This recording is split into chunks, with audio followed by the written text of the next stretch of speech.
you guys could introduce yourselves real quick. Yeah. I'm Mark from JJ72. I play guitar and I sing or scream. I'm Fergal, I'm the drummer. I'm Hilary, I play bass. Yeah, let's sit down. You guys have finally made it here to the U.S. And it's just, for us, being fans for the last year and a half, it's kind of amazing to actually even have you here, considering like the current state of music in the U.S. and I guess globally, if you think of all the pop music and so forth. I mean, what are your expectations as far as being able to achieve here in the U.S.?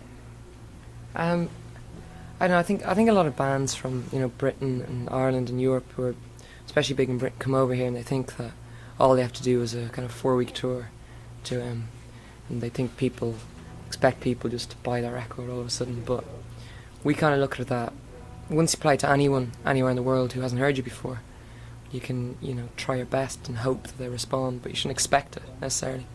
And that's the same philosophy of coming over here. That we're gonna have a great time because it's our first time in the US properly. And if people want to buy a record, fine, they can. But we just want to play good shows because that's what we do. Play really good live shows. So it's really important for us to be here playing live, as opposed to just doing loads of promo and things. Is it hard to support other bands right now because you're supporting Yeah. Pete Bjorn and Remy Zero. I think it's kind of nice to, we haven't supported anyone in a long time besides you two. I mean, huge gigs, and to support the likes of Remy Zero and Pete Bjorn on a smaller scale is kind of nice. It's kind of intimate, and the support so far has been fantastic. Like the reaction from the fans. Is it harder coming over and now you're playing these small venues again to a new crowd, so to speak? Yeah, it's a little strange, but still you get a different buzz, and sometimes a much better buzz from playing small venues than you do from bigger ones. So it's welcome, really. It's good fun, and that we know when we walk on stage, it's only going to be a handful of people who know who we are, compared to at home, be a lot more.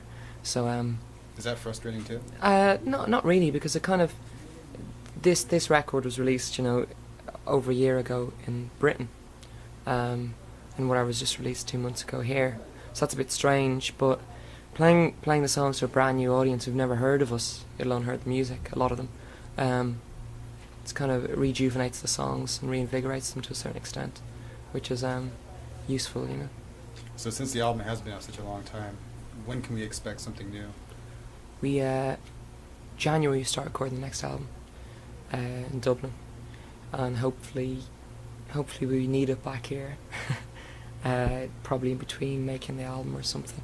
Whenever we're going to start making it in January. We've demoed stuff already, and we're making it with Flood, who's produced the Pumpkins and Depeche Mode and all that sort of thing. So it's really exciting working with someone like him, of his caliber, really, as a producer. He's done a lot more electronic type work. Yeah. Do you think that's going to reflect more in the music? I don't know, not necessarily. It's difficult to tell at the moment. I think the next album will be a lot more interesting, not in a boring kind of prog rock way, but just the songs will be a lot more interesting, a lot more to them, besides just the verse, chorus kind of thing.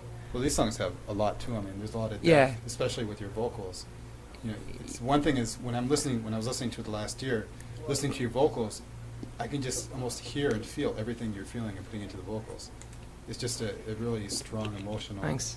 Well, that was kind of the aim. It's important that we made our first album, which was, it's kind of simplistic in its approach.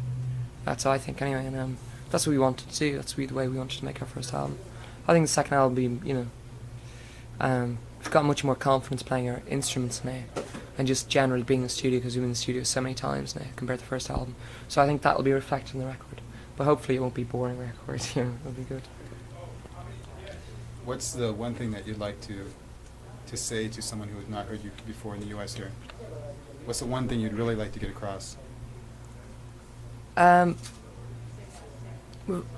Essentially that we think, our first record is it's actually really good music, full stop, So it's kind of irrelevant where it fits in, that's one thing, because I think a lot of people, especially when you talk about different continents, music from different continents, think, well, does this fit into a certain scene at this moment in time, or it's kind of, we'll just forget about that for a moment and give our album a listen. And I think I'll be surprised if someone who listens to our album doesn't find something in it that they can really associate with.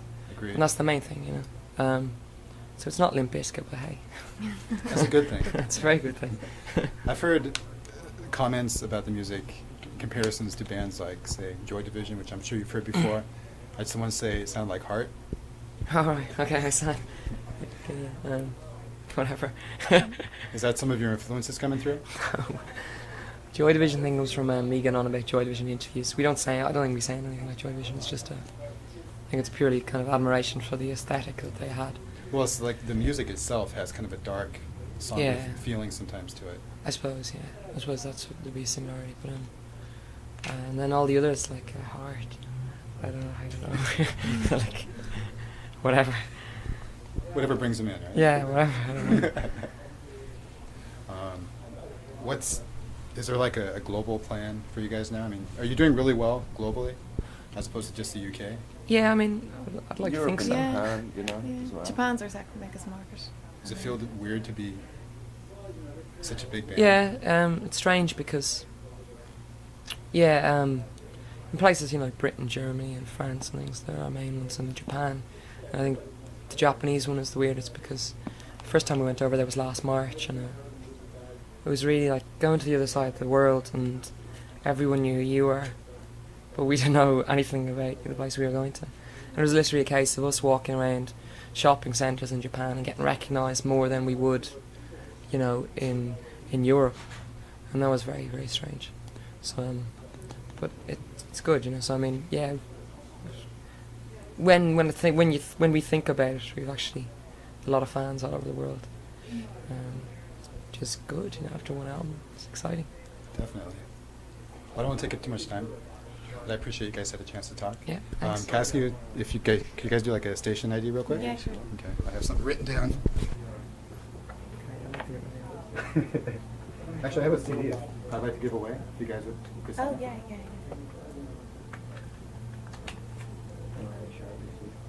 I've got one. I learned. Oh, you know what? I got one right here. One right here. Okay.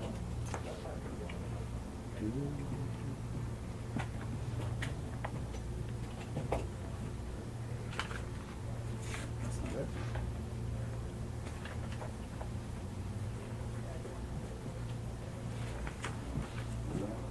What's that? No, not yet. Thanks. Please introduce yourself. You can say that. Thank you. I'm Mark over here. Does it, and I'll say it. Yeah. Yeah. Okay. Well, I would just say from JJ72. You say from JJ72. We'll just say. Yeah, we say it. I don't mind. Look to yourself. You guys do whatever you want. Yeah. Hi, I'm Mark from JJ72, I'm Hilary. I'm Fergal. and you are listening to the Indieshop live on the net at kbeach.org. Sweet. Okay. Thank you.